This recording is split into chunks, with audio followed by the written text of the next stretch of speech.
Bismillahirrahmanirrahim. Punya keluasan rezeki. Walam yutuh. Alhamdulillahirabbil alamin. Qala Allah berfirman, kata infak itu dia punya irisan dengan kata nifak. Infak Ketika roh dicabut dari jasad kita, Bapak Ibu Saudara. Ketika roh dicabut. Bismillahirrahmanirrahim. Assalamualaikum warahmatullahi wabarakatuh. Kembali ke ayat 25. Walaqad, dan sungguh benar, arsalna, kami telah mengutus, Nuhan, Nuh, ila qaumihi, kepada kaumnya.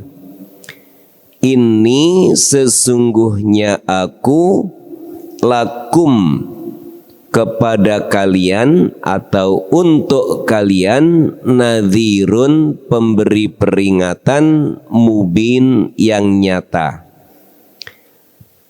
Ayat 26, Allah ta'budu, jangan kalian menyembah, illallah, kecuali Allah.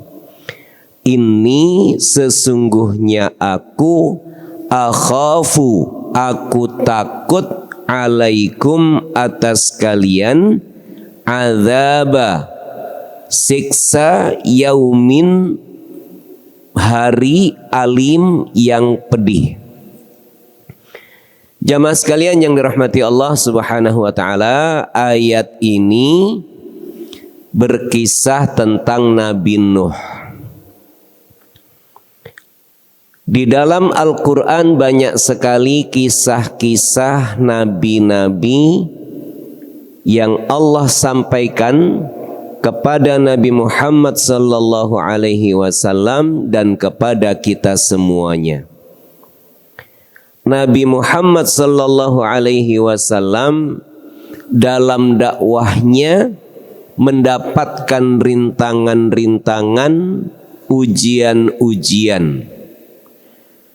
Ujian dakwah sudah pasti akan ditemui oleh siapapun yang berdakwah, baik Nabi Muhammad sallallahu alaihi wasallam maupun oleh para dai di masa-masa sesudahnya dan termasuk pada zaman kita sekarang. Sudah pasti. Sehingga siapapun yang berdakwah, siapapun yang masuk ke dalam barisan dakwah, maka juga harus mempersiapkan adanya ujian-ujian tersebut. Kisah-kisah nabi-nabi yang terdahulu, salah satu maksudnya adalah untuk menghibur Nabi Muhammad sallallahu alaihi wasallam dan juga menghibur kita semua yang masuk ke dalam barisan dakwah. Kenapa menghibur? Karena ternyata apa yang kita alami, apa yang dialami oleh Nabi Muhammad sallallahu alaihi wasallam juga dialami oleh rasul-rasul, nabi-nabi yang terdahulu.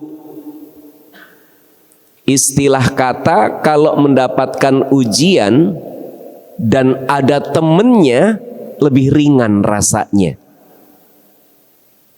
Satu contoh sederhana, kalau di suatu kampung ada peristiwa kebakaran. Ada kebakaran rumah. Kalau yang kebakaran rumah itu sendiri, biasanya sedihnya bukan main. Tapi kalau ada temennya, yang juga sama-sama kebakaran, biasanya lebih ringan, lebih terhibur. Apalagi kalau yang lainnya kebakarannya lebih parah. Yang satu cerita, ya Allah, rumah saya kebakaran, Bagian dapur hancur, rusak semuanya. Bagian dapur. Terus bagian depan, alhamdulillah sih bagian depan nggak sampai kebakar. Terus temen yang satu lagi cerita ke dia nih, rumah saya malah parah. Bukan hanya bagian dapur, semua kena. Nah, begitu dapat cerita yang lainnya semua kena, dia lebih terasa ringan. Oh, ternyata ada yang lebih berat. Begitu juga dengan para rasul yang dikisahkan oleh Allah Subhanahu wa taala, ternyata perjuangan dakwahnya jauh lebih berat dibandingkan Nabi Muhammad sallallahu alaihi wasallam dan dibandingkan dengan kita-kita yang hidup pada zaman sekarang. Terutama ya, nabi-nabi yang dulu diancam dibunuh, ya, bukan hanya rintangan dihalang-halangi saja dalam dakwahnya, tapi juga mau dibunuh, mau diusir. Sebagaimana yang dialami oleh Nabi Nuh alaihi salam yang dikisahkan oleh Allah dalam ayat ini. Walaqad arsalna Nuhan, sungguh kami telah mengutus Nuh sebagai rasul ila qaumihi, kepada kaumnya. Dakwahnya Nabi Nuh sama dengan dakwah nabi-nabi yang lainnya. Dan tugas Nabi Nuh sebagai nadhir juga sama dengan tugas para rasul yang lainnya, termasuk Nabi Muhammad sallallahu alaihi wasallam adalah sebagai nadhir, sebagai pemberi peringatan. Inni lakum nadhirum mubin, sesungguhnya aku memberi peringatan yang nyata kepada kalian. Dalam dakwah kita hari-hari ini juga demikian, bahwa tugas para da'i adalah menyampaikan peringatan, mengingatkan kepada umat untuk tidak berlaku dosa, untuk tidak berlaku maksiat, durhaka kepada Allah Subhanahu wa taala. Ini tugas kita para dai. Ya, nadhir, pemberi peringatan, mengingatkan siapapun yang durhaka kepada Allah, siapapun yang ingkar kepada Allah, pasti ada akibat buruk yang akan diterima, yaitu siksa ya pada hari yang tidak bisa mengelak, tidak bisa menolak dari kepastian hari yang berat tersebut, yaitu di akhirat nanti. Nah, jamaah sekalian yang dirahmati Allah, ini tugas kita para dai, memberi peringatan. Siapapun yang durhaka, yang ingkar kepada Allah, kita beri peringatan. Lalu yang disampaikan oleh Nabi Nuh juga, Allah ta'budu illallah, jangan kalian menyembah kecuali kepada Allah Subhanahu wa ta'ala. Semua nabi, termasuk hari ini kita, menyampaikan kepada semua manusia tidak menyembah kecuali kepada Allah. Inni akhafu alaikum adzab yaumin alim, karena kalau tidak menyembah kepada Allah, aku takut kalian akan tertimpa azab pada hari yang sangat pedih. Subhanallah, Nabi Nuh juga memikirkan tentang kepentingan umatnya. Nabi Nuh juga memikirkan tentang keuntungan yang diperoleh apabila mereka mentaati Allah dan mentaati Rasulnya. Hari ini para dai juga harus seperti itu, memikirkan apa yang baik bagi umatnya dan memikirkan apa yang harus dijauhi oleh umatnya, supaya umatnya tidak terjatuh kepada azab yaumin alim, siksa pada hari yang sangat pedih.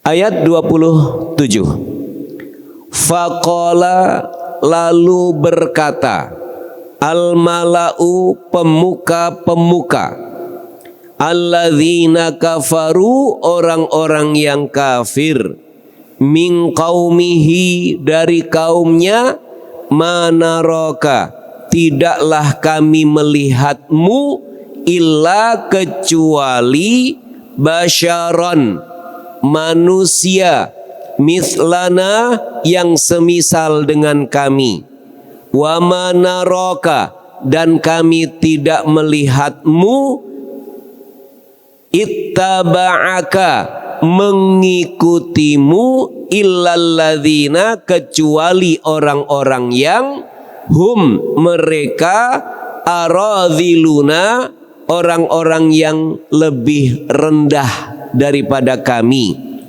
badiyar ra'yi, yang tidak mempunyai pandangan, wa manaraka, atau yang lemah pandangannya, wa manarok lakum, dan kami tidak melihat bagi kalian, alaina, atas kami, min fadlin, dari karunia atau keutamaan, bal nadhunnukum, bahkan kami mengira kalian, meyakini kalian, kadzibin, orang-orang yang berdusta. Jamaah sekalian yang dirahmati Allah Subhanahu wa taala, di zaman Nabi Nuh, garda terdepan dalam penolakan ajaran Allah adalah dari kalangan tokoh-tokoh al-mala'u, pemuka-pemuka kaum pada zaman itu. Ya, ini zaman Nabi Nuh. Zaman kita bagaimana? Lihat sendiri bagaimana, ya, apakah ada kesamaan dengan zaman Nabi Nuh? Ternyata, ya, di zaman Nabi Nuh itu yang menyuarakan penolakan terhadap ajaran-ajaran Allah adalah dari kalangan tokoh-tokohnya, pemuka-pemukanya. Pemuka-pemuka yang ingkar dari kaumnya Nabi Nuh, mereka mengatakan kepada Nabi Nuh, manaraka illa basyaram mithlana, wahai Nuh, kamu hanya seorang manusia yang sama dengan kita, mithlana, wa manaraka taba'aka alladzina hum, wa manaraka taba'aka illalladzina hum aradhiluna. Kamu itu manusia biasa, dan yang mengikuti kamu itu hanya aradhiluna, orang-orang yang lebih rendah daripada kami. Jadi nggak ada kelebihan apa-apa. Badiyar ra'yi, pandangannya lemah. Ini mirip dengan apa yang dialami oleh Nabi Muhammad sallallahu alaihi wasallam.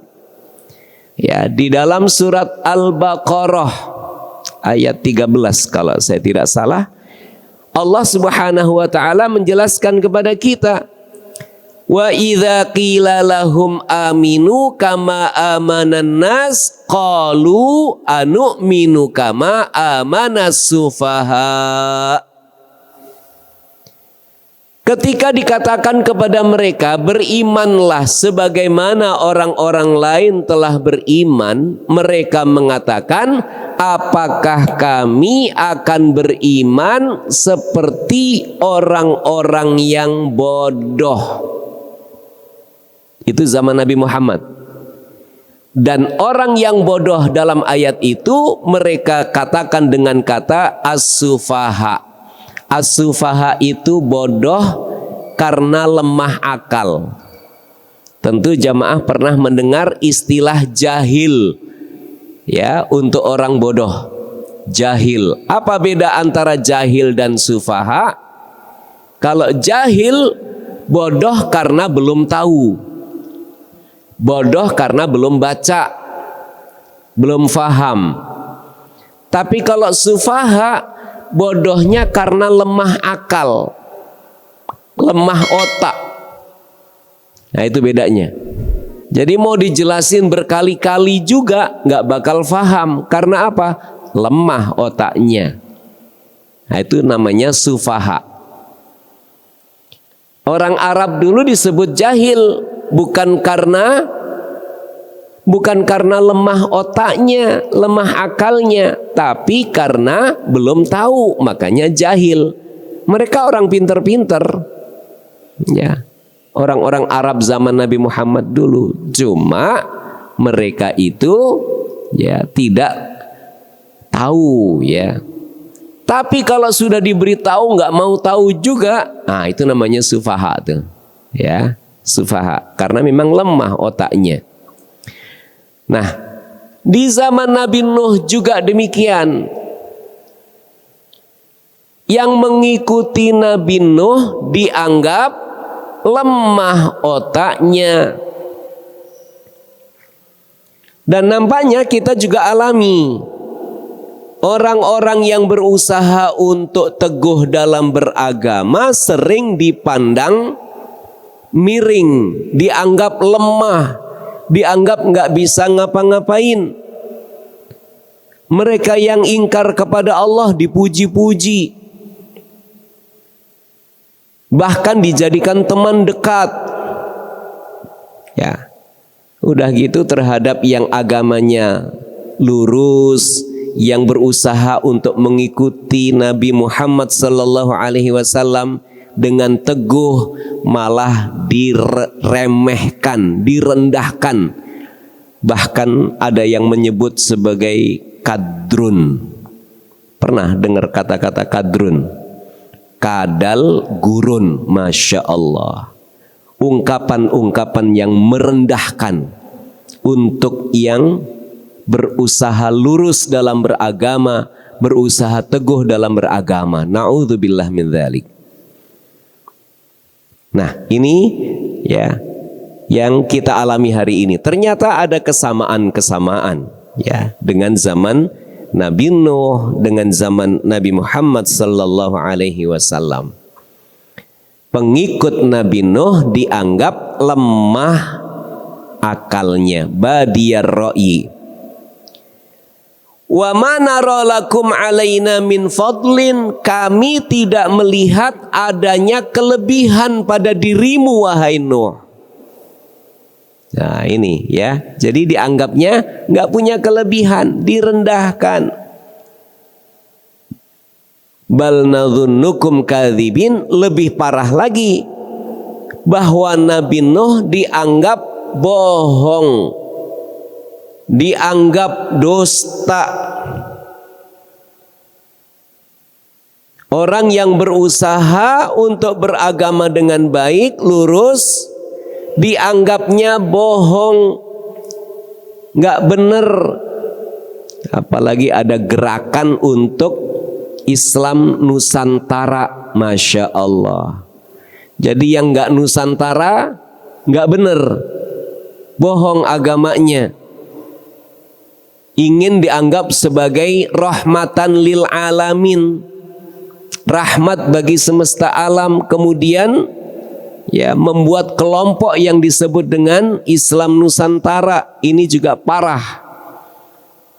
Ya, parahnya sampai secara akidah juga parah. Ya, menganggap yang beragama Islam dengan baik kemudian dianggap sebagai yang tidak rahmatan lil alamin. Ini berangkat dari ketakutan terhadap umat Islam. Padahal umat Islam tidak menakutkan, rahmatan lil alamin. Ya, bebas mau ikut silahkan, enggak juga enggak apa-apa. Buat kita dalam Islam seperti itu. Mau ikut ajaran yang benar silahkan, enggak mau ikut itu hak kamu, pilihan kamu, silahkan. Ada konsekuensinya. Kita juga enggak maksa siapapun untuk mengikut kepada ajaran Islam. Itulah rahmatan lil alamin yang sesungguhnya. dan rahmatan lil alamin, hakikatnya adalah kalau kita mengamalkan ajaran-ajaran Islam ini, semua akan mendapatkan keuntungan di dunia, bukan hanya orang Islam. Satu hal yang sekarang ini dilupakan adalah penegakan keadilan.